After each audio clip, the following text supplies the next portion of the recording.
actual, la de hoy, es un poco breve, entonces si me da tiempo, por lo menos unos 5 minutos, me gustaría comentar algunos detalles de la clase de ayer.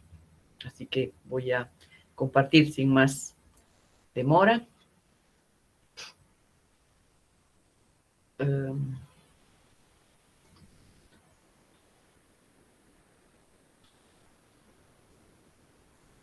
ver. Eso. Ya.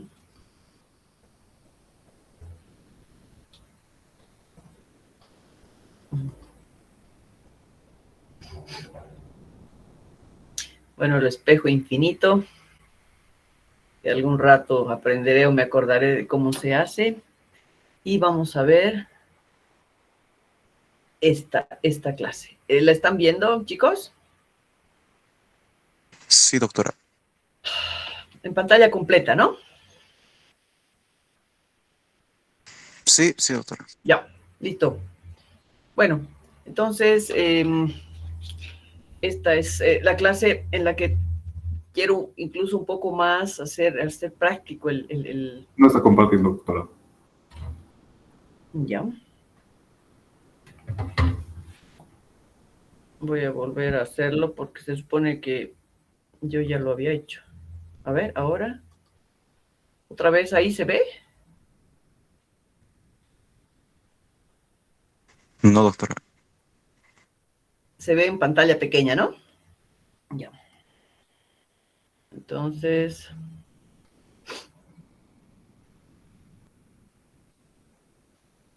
Ya. Voy a dejar de compartir y voy a volver a compartir porque me parece que cuando empiezo a querer cambiar la pantalla, las diapositivas, ahí es donde dejo de compartir en principio. Vuelvo a hacer. Aquí. ¿Y ahora, chicos? Se ve, doctora. Sí, doctora. Ya. Entonces no se olviden avisarme, por favor, que no quiero quedar aquí hablando sola. Cualquier cosa. Ahora se ve, ¿verdad? Sí, doctora. Ya, perfecto. Ok, gracias. Entonces, este es el tema, aproximación al paciente con patología renal, una aproximación práctica, es la idea. Y hay que tener en cuenta, por favor, aunque pareciera que eso va a dejar de tener vigencia, yo creo que en ningún momento vamos a poder prescindir de la historia clínica al paciente.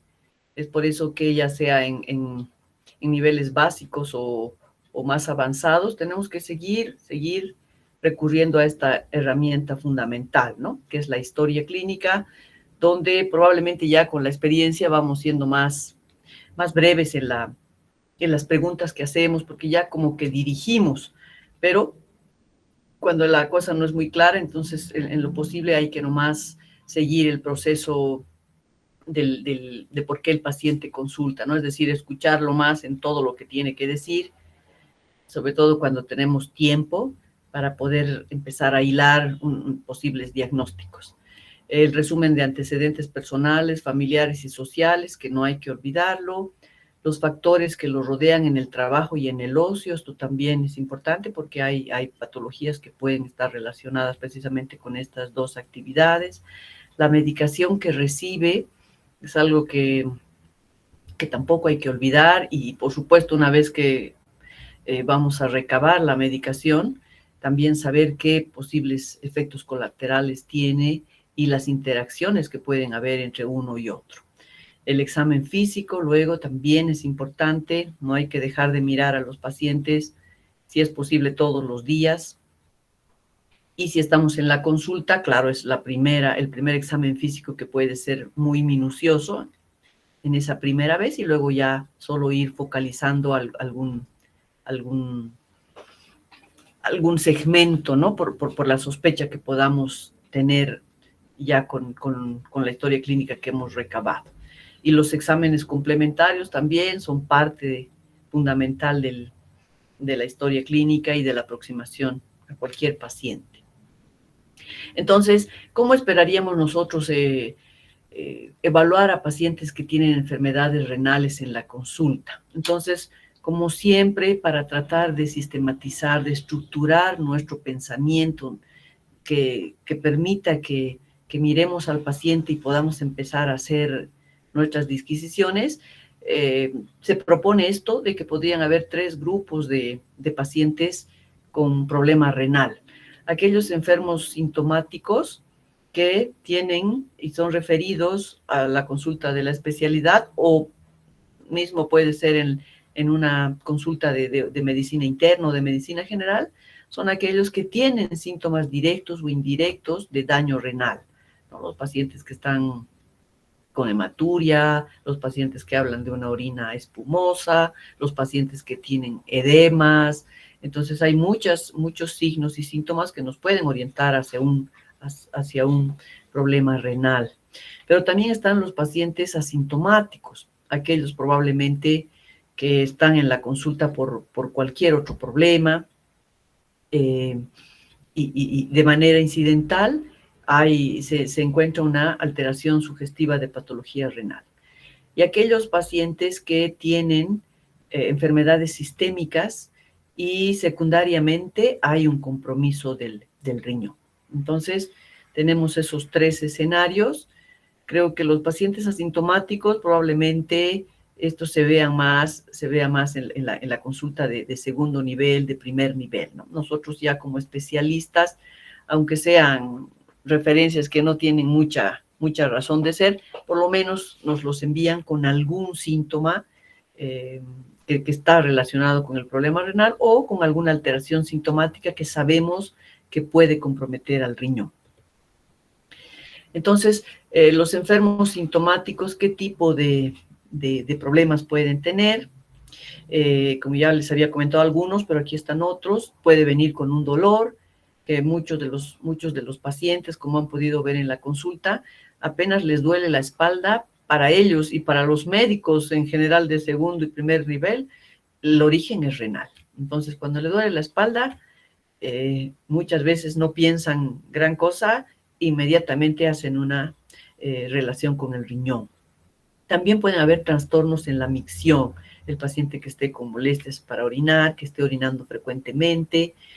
Hemos dicho que hay cambios en el aspecto o volumen de la orina, que el paciente esté orinando rojo o que tenga esa orina espumosa que les había dicho. Entonces ahí no es tan difícil que incluso los pacientes que no tienen mucha idea relacionen estos síntomas y signos con un problema renal. Y existen otros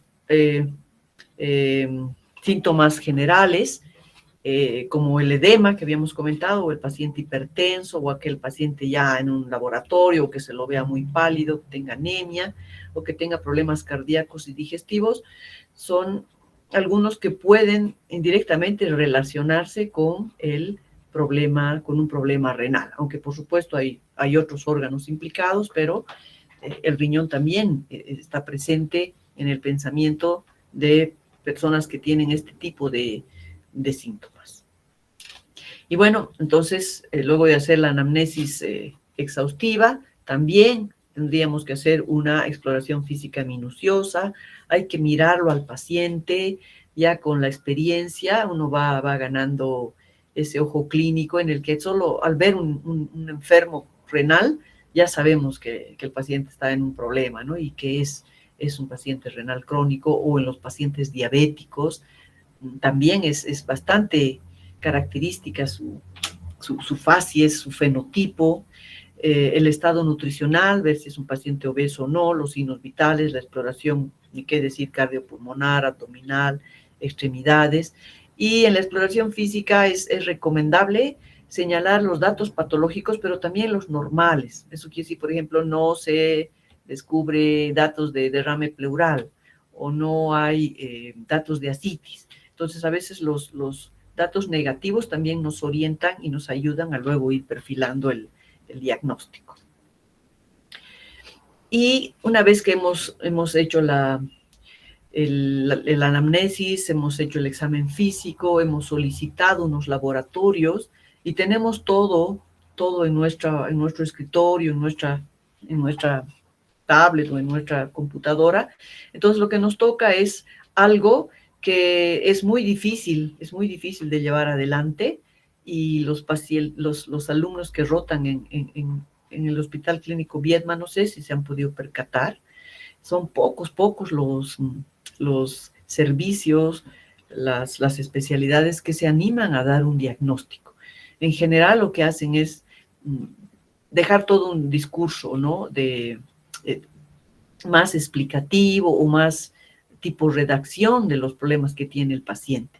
Pero a la hora de afinar con un diagnóstico, de jugarse con un diagnóstico, ahí son pocos los que lo hacen. Por supuesto que en emergencias, donde tenemos gran cantidad de residentes, ellos sí se explayan en poner los diagnósticos, y también vemos una playa de ellos, que es una mezcla que a veces confunde entre varios tipos de diagnósticos, y que tal vez de inicio, cuando no sabemos qué tiene el paciente, nos va a venir bien, pero que luego ya tenemos que ir agrupando y tenemos que irle dando un orden de importancia y todo esto. Por eso es que hablamos del diagnóstico clínico, ¿no? El diagnóstico clínico que se basa en estos estudios que hemos hecho al paciente y los exámenes complementarios. Entonces, el diagnóstico clínico es identificar una posible enfermedad, resumiendo el caso y priorizando síntomas y signos. Entonces, ahí está, hay que priorizar síntomas y signos para llegar a un diagnóstico. Entonces, si en principio el caso es un poco complejo, no tenemos clara la idea de lo que puede estar pasando con el paciente, por supuesto que se puede emitir un diagnóstico sintomático. Estamos hablando de, por ejemplo, una anemia, ¿no? Podemos hablar incluso de un derrame pleural como un diagnóstico sintomático, que es muy general, que no tiene todavía ninguna fuente de origen, pero si la cosa no está clara para nosotros, entonces el diagnóstico sintomático es válido. Y eso está reflejado en muchas de las historias clínicas, sobre todo de emergencia. También es importante el diagnóstico sindrómico. Ahí ya vamos a ir uniendo, vamos a ir hilando mejor las cosas para poder ya agrupar los síntomas y signos en otro diagnóstico que se llama sindrómico, ¿no? Entonces, por ejemplo, lo que es el síndrome urémico, el paciente que tiene anemia, el paciente que está con edemas, el paciente que está pálido, que está con dificultad respiratoria, y vemos por ahí una creatinina elevada, entonces ya nos podría tal vez dejar pensar que tiene un daño renal, ¿no? Una enfermedad renal crónica o una injuria renal.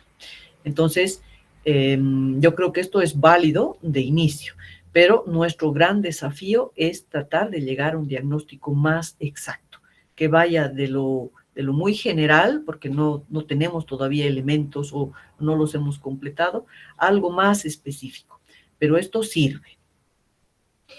Entonces, yo creo que acá lo importante es también pensar que hay otro tipo de diagnósticos, y si bien es cierto que los que hemos dicho son válidos y los podemos ir complementando, la idea sería que los vayamos integrando y que nos quedemos con los diagnósticos principales.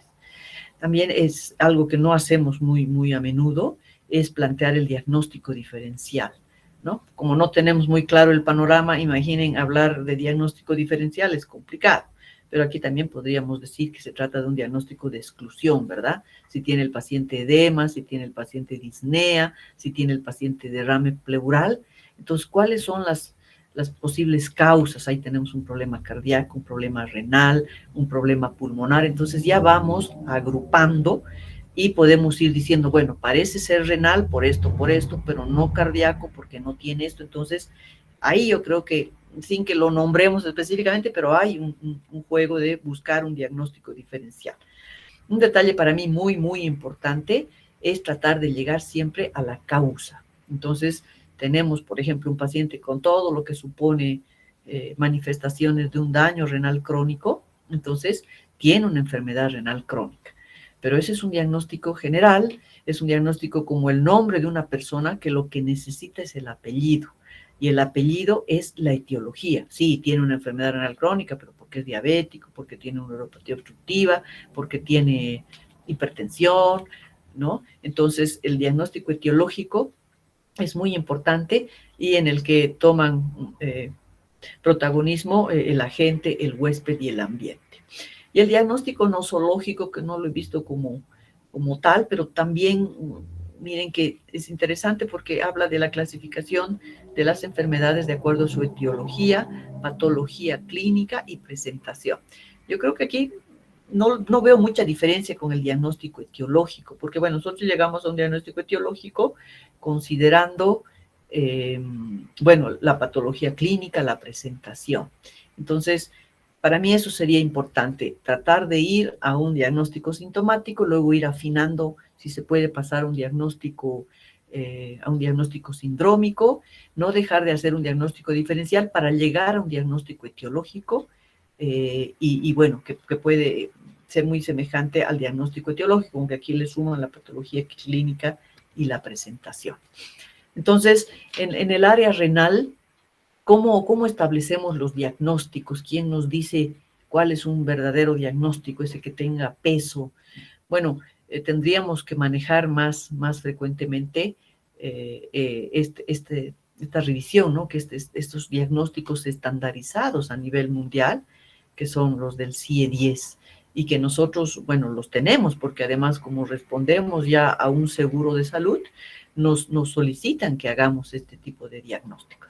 A veces, en una primera aproximación, no siempre los ponemos, y estos diagnósticos tampoco son muy representativos en algunos casos, pero hay que tenerlos en cuenta, ¿no? Si estamos hablando de la parte renal, entonces tenemos un síndrome nefrítico agudo, por ejemplo, tendremos una glomerulonefritis rápidamente progresiva, hablamos de una hematuria, hablamos de un síndrome nefrótico, entonces aquí estamos hablando de diagnósticos sindrómicos, ¿no?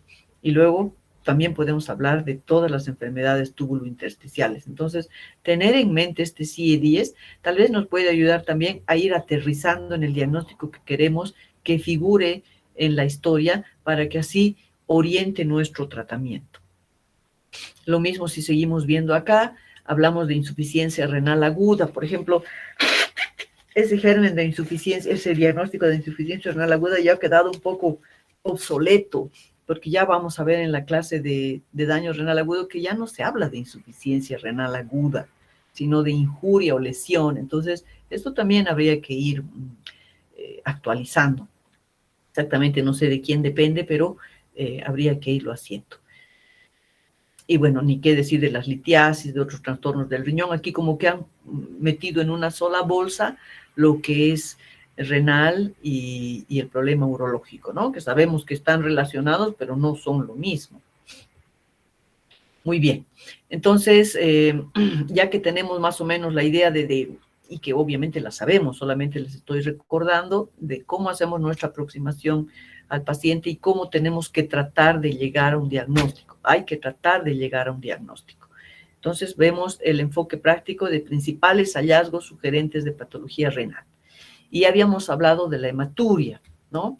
La hematuria puede ser un motivo de consulta relativamente frecuente, aunque se acompaña de otras cosas, pero puede el paciente venir diciendo que ha notado que la orina está roja. Y lo importante es recordar, como ya lo hemos visto en laboratorio, que la hematuria es la excreción de hematíes más allá de 1 o 3 por campo. Si están más los glóbulos rojos, no importa la cantidad, entonces ya hablamos de una hematuria. También es bueno tener en mente que hay una hematuria microscópica sintomática que está presente hasta en un 13% de adultos, sin que tenga una causa clara, pero no es lo primero que vamos a arguir cuando veamos a un paciente con hematuria, ¿no? Nuestro objetivo es llegar a un diagnóstico. Si no encontramos nada, entonces probablemente podría quedar con un diagnóstico así un poco ambiguo. Hemos dicho que no se la busca exprofesamente, pero ahí está. Y cuando hay un paciente que es valorado en un centro de salud para un chequeo, el pedir un examen de orina es parte rutinaria. Entonces, no se la busca exprofesamente, pero nos la podemos encontrar en un examen rutinario. Puede ser signo de enfermedad renal y no hay que ignorarla, sobre todo de acuerdo a la edad, ¿no? Si se presentan pacientes, sobre todo mayores, de 35 años, entonces es muy probable que tenga que ver con algún tipo de patología y no sea tan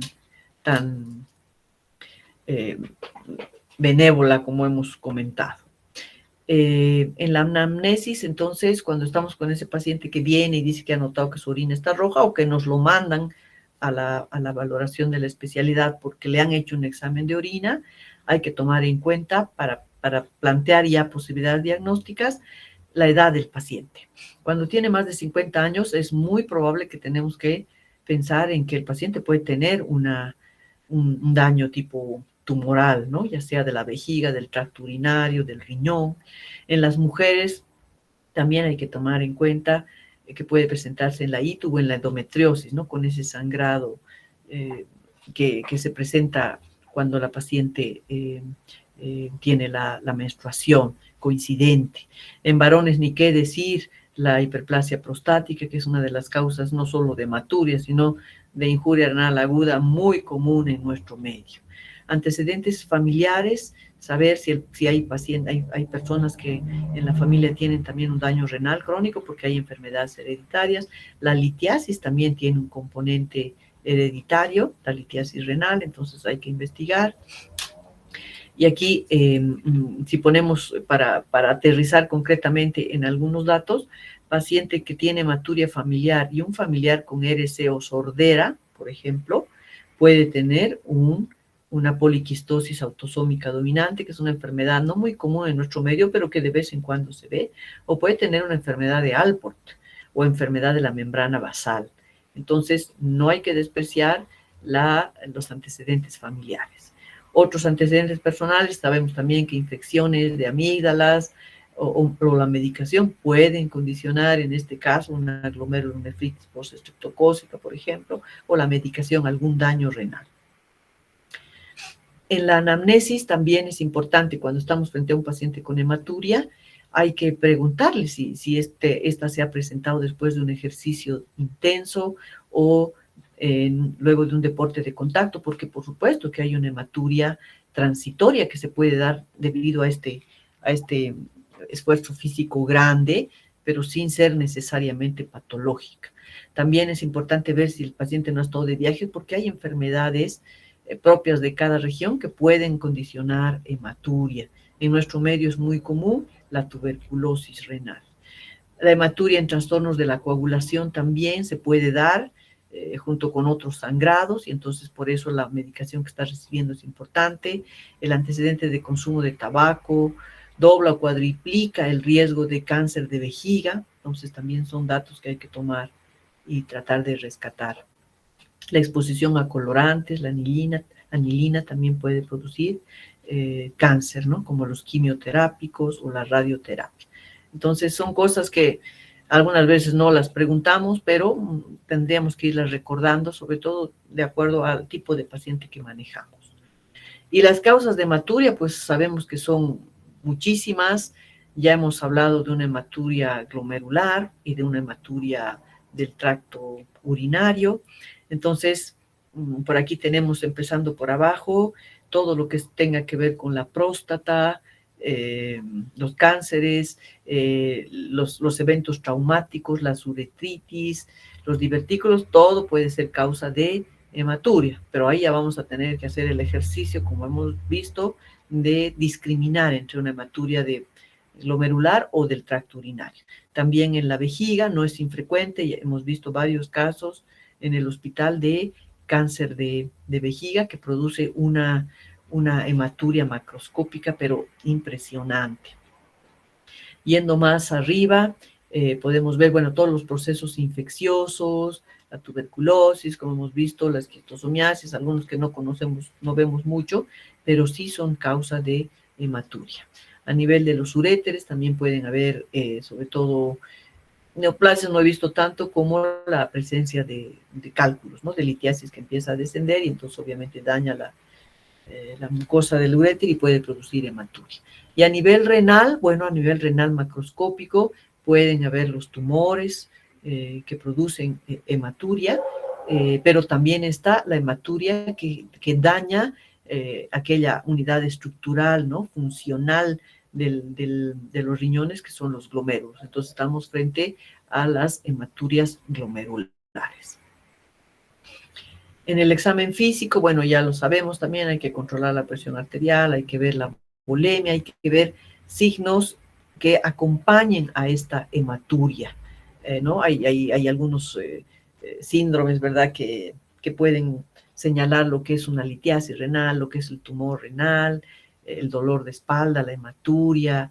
Entonces, eso tenemos que ir recordando lo que hemos visto en tercer año, o el soplo en flanco, que nos puede hablar de un problema vascular, ¿no? Nunca hay que dejar de revisar el globo vesical en los pacientes, sobre todo varones, o en las mujeres con las que hay sospecha de cáncer cérvico-uterino. Entonces, en el examen físico también tenemos que ir buscando y teniendo en mente las posibles causas de hematuria.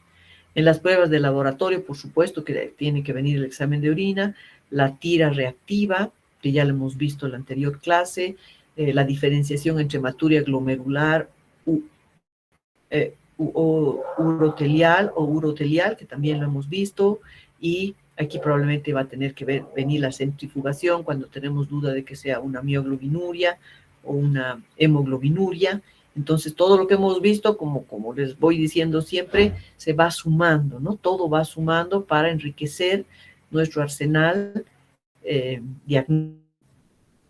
Las pruebas de imagen, por supuesto que siempre vamos a echar mano de la ultrasonografía renal, que era la clase que teníamos que dar ayer, para ver cuáles son rápidamente y de manera práctica y sencilla, ver si hay algún problema, tipo piedras, tipo tumores que sean muy evidentes, pues al tiro van a saltar en la ultrasonografía.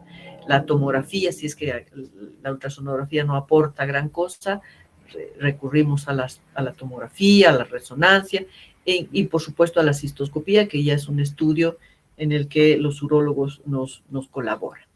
Entonces, este es un enfoque muy, muy sencillo, pero por lo menos quisiera que quede. Por supuesto que hay algoritmos mucho más complejos, pero este me parece que es el que nos sirve de base para poder enfocar a un paciente con hematuria, ¿no? Es decir, hematuria es aquel que tiene glóbulos rojos en orina. Si estos glóbulos rojos en orina, después de que hemos hecho la discriminación, ¿verdad? Aquí arriba podríamos ver si es discriminación glomerular o es urotelial, pero si estamos hablando básicamente, bueno, de los glóbulos rojos, si estos son glóbulos rojos dismórficos, es decir, que vienen del glomérulo y además el paciente tiene proteinuria o cilindros hemáticos, entonces esta es una buena indicación importante de una biopsia renal. Si el paciente no tiene solamente glóbulos rojos en orina, pero no se acompaña de proteinuria o cilindros, entonces, si tenemos una ecografía renal normal, que por supuesto la vamos a pedir, si la tenemos normal, entonces hay que fijarnos un poco la edad, hemos dicho, ¿no? La edad 35, 40 años. Si este paciente con ecografía normal tiene más de 40 años, entonces es posible que si tiene sangre, entonces pueda tener algún problema a nivel urinario, ¿no? Entonces va a ser importante, y más si es varón, va a ser importante hacerle una cistoscopía o realizar un angiotac. Si el paciente no tiene una ecografía normal, es decir, vemos alguna anomalía, vemos una hidronefrosis, vemos como que hay un stop o se ve el uréter dilatado, que normalmente no se debe ver, entonces siempre es importante cuando hablamos de morfología, de anatomía, entonces una evaluación urológica, ¿no? Porque ellos van a manejar esa parte de alteraciones en todo el tracto urinario. Si esta evaluación urológica, por supuesto, nos va a facilitar que le hagan la cistoscopía, ¿no? O la angiotac, aunque no es privativa de la angiotac la valoración urológica. Si esta resulta normal, entonces probablemente tengamos que hacer una evaluación metabólica y una observación para pensar que el paciente puede tener algún tipo de litiasis, por ejemplo, ¿no? La evaluación metabólica nos permite definir si hay causas de litiasis. Y si no tenemos nada claro y el paciente sobre todo tiene una hematuria con glóbulos rojos dismórficos, además acompañados de proteinuria o cilindros, entonces la biopsia renal es mandatoria. Ahí, por supuesto, antes de la biopsia renal, y aquí en el enfoque renal del paciente a nivel ya de especialidad o de un internista, puede venir todo lo que es el perfil inmunológico, básicamente para definir y determinar si tiene enfermedades sistémicas, para que la biopsia renal nos ayude a buscar una causa probable o nos ayude a determinar qué tanto impacto ha tenido esa enfermedad sistémica. ¿Muy bien? Entonces, lo importante es que quede que si la hematuria es del tracto urinario con una morfología normal, entonces lo más probable es que podríamos referirlo tranquilamente al urólogo para que él se haga cargo de buscarle la ecografía, de hacerle una cistoscopía y demás, descartar neoplasias, descartar litiasis o finalmente una infección de cultivo para beca en orina, que hemos dicho que es común. Pero si la hematuria es más de origen glomerular, por supuesto, esto es territorio del nefrólogo, que tiene que proceder a hacer la biopsia renal. Nada de esto se da en nuestro medio. En el segundo y el primer nivel, pues la preparación, o no sé si la desidia de los médicos en general es tan grande que ni siquiera llegan a hacer un estudio mínimo como es determinar la etiología de la hematuria, o perdón, la naturaleza de la hematuria, para hacer la referencia a quien corresponda, ya sea al urólogo o al nefrólogo. Directamente la gente ve hematuria y como en la mayoría de las ecografías de los segundos niveles, no sé qué pasa, encuentran una piedrita, lo primero que hacen es enviar al nefrólogo. Entonces, prácticamente los nefrólogos estamos valorando muchos pacientes con hematuria. No digo que no lo hagan los urólogos, pero si se hiciera un buen rastrillaje, un buen abordaje, un buen diagnóstico inicial en el primer y el segundo nivel, nosotros no estaríamos viendo tantos pacientes como vemos con litiasis renal sobre todo.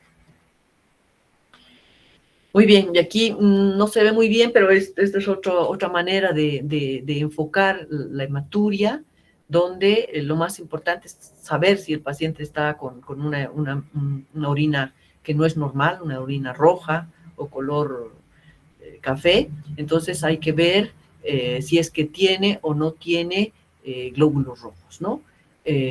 Esa relación de color más presencia de glóbulos rojos, hablar de una hematuria.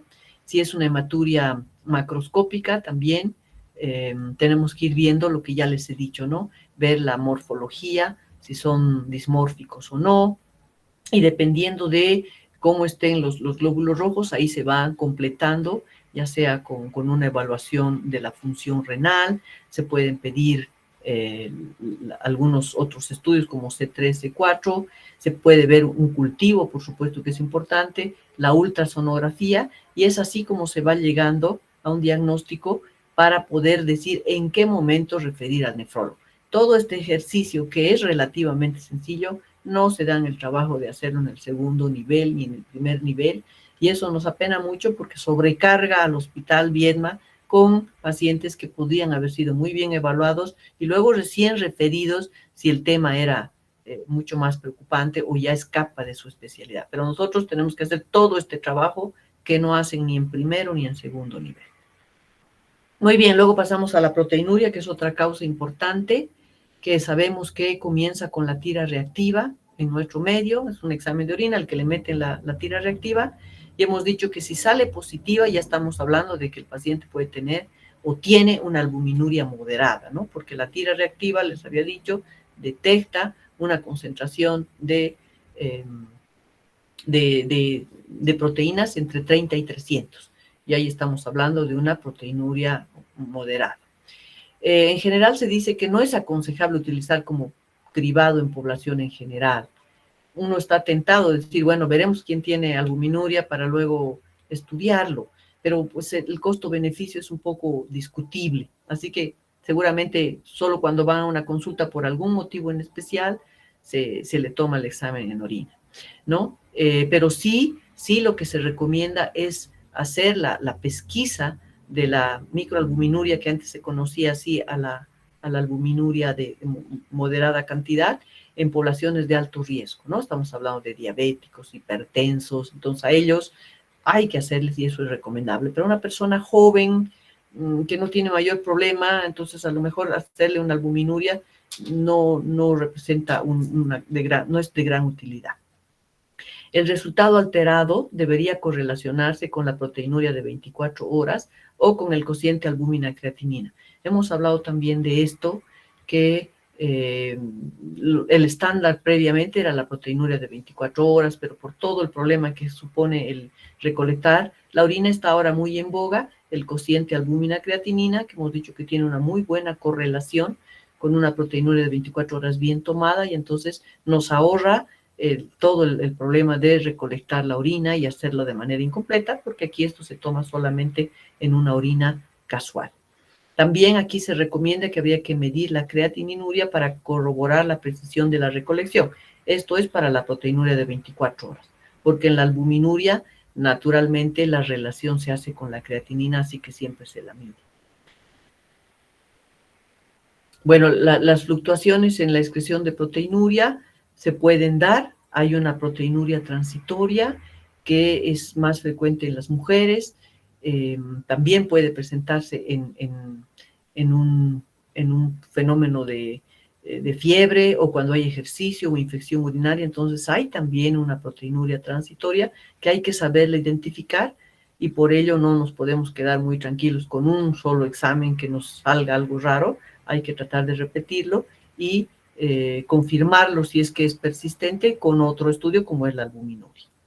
También es reconocida la proteinuria ortostática, que se debe a una excreción de proteínas en posición de pie. Es común en gente joven, en un porcentaje no muy alto, y aquí lo que se recomienda es hacer la recolección de orina en reposo y en actividad, ¿no? Para precisamente no se reproduzca cuando está en reposo. Se habla de que es una condición benigna. Entonces, en algún momento hay que pensar eso también y tratar de hacer esto, aunque nunca lo he hecho, pero en fin, si tenemos alguna sospecha por cualquier detalle que es ortostática, habría que hacer esta recolección acostado y de pie. En cambio, la proteinuria persistente es la que nos preocupa, ¿no? Aquella que le hemos hecho 1, 2 y hasta 3 exámenes de orina, por ejemplo, con una tira en la que nos sale positivo. Entonces ahí vamos a aclarar y vamos a buscar mayor precisión con una albuminuria o con una orina de 24 horas, porque esto refleja un daño renal primario o sistémico, y puede requerir la evaluación por especialidad. La proteinuria es diferente que la hematuria, ¿no? En la hematuria hay más cosas que hacer. En la proteinuria, bueno, si es persistente, si han seguido las 3 tomas de muestras con un intervalo de unos 20 días por ahí y persiste, entonces sí, probablemente eso ya es para que refieran. Ahí vamos a necesitar exámenes complementarios y, por supuesto, una gran opción, una gran posibilidad es que estos pacientes con proteinuria vayan a la biopsia renal. Y este es el enfoque diagnóstico, entonces, también muy simplificado, pero ustedes pueden encontrar muchos algoritmos. Solo quiero que quede la idea principal, ¿no? Si hemos hablado de que hay un test repetido, como les había dicho, miren que es una posibilidad la proteinuria ortostática, y si pensamos en ella y tiene una proteinuria ortostática, hemos comentado que es una condición benigna. Entonces, tampoco es que digamos no pasa nada, la podemos reevaluar periódicamente, cada año, cada 2 años, eso hay que ir viendo. Pero si la proteinuria no es ortostática, es importante cuantificarla. Tenemos la tira reactiva que nos habla entre 30 y 300, pero lo que tenemos que hacer es cuantificarla. Y para ello es importante ver la cantidad, ¿no? Si es más de 3 gramos o menos de 3 gramos. Sabemos que si no es más de 3 gramos, no estamos frente a un posible cuadro de 3.5 de una proteinuria dentro del marco de un síndrome nefrótico, ¿verdad? Que vamos a tener un daño de la membrana basal. Entonces ahí lo que podríamos fijarnos, a pedirle es una inmunoelectroforesis en orina, porque así también vamos a discriminar si estamos hablando de una proteinuria glomerular, de una proteinuria tubular. Entonces, si en esta inmunoelectroforesis en orina predomina la albúmina, entonces muy seguramente estamos frente a una enfermedad glomerular y aquí tenemos que plantear la biopsia renal. Pero si no predomina la albúmina en la inmunoelectroforesis, entonces podemos pensar en otro tipo de proteínas, que son las tubulares, y son las que se presentan, por ejemplo, como cadenas ligeras. Y acá, categóricamente tenemos que pensar en que puede tener enfermedad de cadenas livianas, y una de las más comunes es el mieloma. Si las cadenas ligeras no son monoclonales, porque normalmente el mieloma es monoclonal, sino más bien son cadenas ligeras, pero con un perfil heterogéneo policlonal, entonces podríamos pensar que se trata de una enfermedad tubulointersticial. Entonces, esa es la evaluación de la proteinuria, tener muy en cuenta que si es con una concentración X y que nos hace pensar que hay un daño en la membrana basal glomerular, tiene que ir casi seguro a la biopsia renal. Pero si no podemos identificar que sea albúmina, sino que puede tratarse de otro tipo de proteínas, entonces la inmunoelectroforesis, miren que es muy útil pedirla. A veces yo reconozco que incluso me olvido de pedir esta inmunoelectroforesis solo cuando tengo una fuerte sospecha de un mieloma, pero está dentro del algoritmo diagnóstico si vemos que no es una proteinuria en rango nefrótico. Muy bien, y aquí también es más o menos lo mismo, ya solamente estamos enfocándonos al síndrome nefrótico como tal, es decir, la proteinuria como un síntoma que integra el síndrome nefrótico, ¿verdad? Que ustedes saben cuál es el síndrome nefrótico, cuáles son las otras características, que son la proteinuria mayor a 3 o 3.5, la hipoalbuminemia, la hiperlipidemia y también el colesterol elevado. Entonces acá hacen una separación entre lo que es la primaria y la secundaria. En la primaria, cuando tenemos un síndrome nefrótico de probable causa primaria, entonces nuestras opciones diagnósticas son la nefropatía membranosa o la de cambios mínimos, que ustedes seguramente van a ver ahora en glomerulopatías. Y las tres que se presentan como probables causas son la membranosa, la de cambios mínimos, más frecuente en niños, o la glomerulosclerosis focal y segmentaria. En cambio, cuando pensamos en un síndrome nefrótico de causas secundarias, entonces es también verdad que tenemos este patrón histológico que es la glomerulosclerosis focal y segmentaria, pero por otras causas, ¿no? Ya sea por hiperfiltración, por diabetes mellitus, por hipertensión, ¿no? También está la de mínimos cambios, pero por otras causas. Entonces, lo que seguramente ustedes van a ver que hay algunos patrones histológicos que no necesariamente son enfermedades como tales, sino son patrones histológicos que responden a diferentes causas, ya sea en el ámbito primario o en el ámbito secundario. Entonces, eso lo van a ver seguramente con el doctor Patiño. Muy bien, entonces para finalizar, estamos hablando de la aproximación del paciente con patología renal. Entonces, algo que es muy típico y que yo casi siempre trato de buscar en el paciente sintomático es este diagnóstico sindrómico, ¿no? Que es ya sea el síndrome nefrítico o el síndrome nefrótico.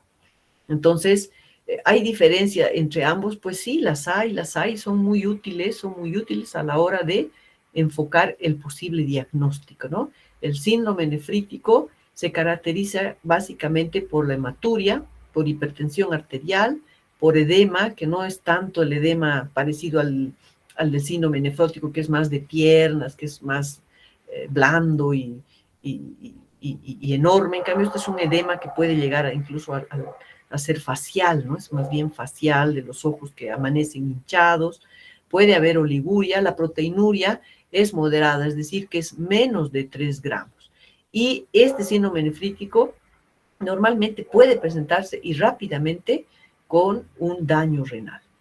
Entonces, todo lo que es nefrítico habla de inflamación, nos habla de una evolución más bien rápida, de un inicio agudo, ¿no? En cambio, el síndrome nefrótico, que nos habla de la lesión de la membrana basal, que la hemos visto también, que tiene sus 4 características, es un paciente que puede no tener falla renal en principio, y su inicio es insidioso. Entonces, ahí está la diferencia entre el nefrítico y el nefrótico. Y si le queremos poner el toque histológico para poder recordar esto de nefrítico, nefritis de inflamación, entonces es porque hay precisamente un compromiso inflamatorio. ¿Y qué quiere decir eso? Que hay una infiltración de neutrófilos y macrófagos cuando se produce el daño, y las células blanco son más bien el endotelio o el mesanquio. Hay una proliferación celular con formación de inmunocomplejos e incluso de esas medialunas que nos señalan una elevada actividad de esa interacción antígeno-anticuerpo. En cambio, el síndrome nefrótico tiene más que ver con una alteración en la permeabilidad glomerular. Y si hablamos de permeabilidad glomerular, bueno, pues las células blanco por excelencia son los podocitos que hemos visto, esas 3, como la membrana basal tiene su barrera para evitar la filtración de proteínas. Entonces, la diferencia es esta, ¿no? Aquí se ve con alteración de permeabilidad, hay factores de permeabilidad. No se habla de tanta inflamación, no quiero decir que no existe, pero no se habla de este componente más de reacción antígeno-anticuerpo con infiltración de neutrófilos, es más bien esto problema de barrera de filtración. Listo. Entonces, esa es la aproximación a al paciente con patología renal, que espero que les sirva. No sé cómo quitar ahora esto. Ya. Muy bien. Miren, son las... ahorita los veo. Son las 19:48. Son las 19:48. Si ustedes me permiten, 7 minutos, me gustaría mostrarles 2 cositas de la clase que teníamos que ver ayer, porque claro, también tiene que haber algo de temario para hacer las preguntas. Entonces, si me permiten, aunque ya se hayan ido varios, no sé, 5 minutos o 7 minutos del tema que ayer les tenía que dar, que tiene que ver con lo que son los exámenes complementarios en el riñón. ¿Están de acuerdo? Solo quiero mostrarles la ecografía y hablarles un poco del POCUS, que no sé si han escuchado, que eso es algo que lo tienen que ir incorporando y que no es privativo de nefrología, pero que está entrando está entrando con fuerza en la evaluación del paciente. Entonces, si me permiten, solamente 5 minutitos, no mucho más, porque ya sé que se diluye la atención. Quisiera mostrarles esto, de las técnicas de imagen. No vamos a hablar de tomografía, de biopsia, de todo eso que tenía que mostrarles, pero solamente quiero hacer hincapié en la ecografía renal. ¿Me escuchan? ¿Me ven? Sí, doctora. Ya. Entonces, solamente les muestro esto. Quiero recordar la ecografía renal. Entonces, en la ecografía renal ya sabemos que es otra herramienta muy útil de la evaluación. Hemos hablado de lo útil que es hacer el filtrado, medir el filtrado glomerular, de lo útil que es el examen de orina, y otro elemento útil fundamental es la ecografía renal, ¿no? Entonces valoramos la situación renal, el tamaño renal y la anatomía de la ecografía. La ecografía ya sabemos que es una técnica que tiene que ver con ondas electromagnéticas para generar imagen de los riñones.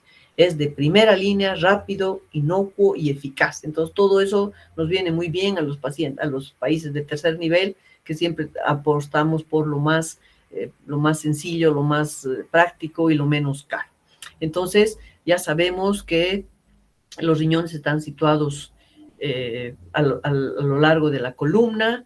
Es importante recordar que el hígado cubre buena parte del riñón derecho y que el vaso una menor parte del riñón izquierdo, que se evalúa ya sea en la línea axilar media, puede haber una aproximación anterior, también puede haber incluso en decúbito supino o lateral. Entonces, el tamaño de los riñones hay que tener en cuenta que la longitud del riñón en adulto es de 11 centímetros, entre 9 y 12, y nosotros estamos por ahí, más o menos, en Testí, ¿verdad? Que es 12 por 6 por 6, nosotros estamos un poquito menos, entre 9 y 12. Cuando estamos más de 13 centímetros, ya hablamos de una nefromegalia. Por supuesto que el tamaño depende de todos estos factores que hay que tomarlos en cuenta, ¿no? Y el riñón izquierdo es más grande. Eso también hay que acordarse, ¿no? Que son los riñones asimétricos, como en realidad en general somos asimétricos, pero la diferencia no debería ser más de 1.5 centímetros. Que es importante también tomar en cuenta el grosor córtico-medular. El grosor más o menos es alrededor de 1.4, 1.5 centímetros. Volumen, algunos ecografistas hablan mucho